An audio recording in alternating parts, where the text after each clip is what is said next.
Lola, budget meal lang yan. Diba?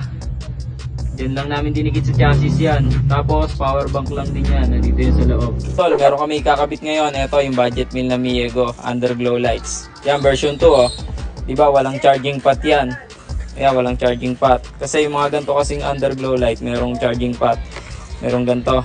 Kailangan may charging pot yung kakabitan mo. Pero ito, bago ka magkabit, syempre testing mo muna sa power bank kung nagana. Yan oh. Aray mo. All goods. Ito nga pala yung apps niya, da-download nyo lang. Ito.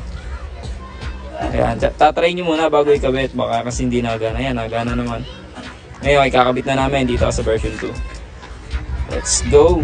Ito mga idol, nakabit na nga pala yung budget meal na underglow lights. So, ilagyan nga pala namin dun sa ilalim. Ilagyan din namin. Ito nga pala yung apps niya, no? Ayan, no? Check nyo na lang.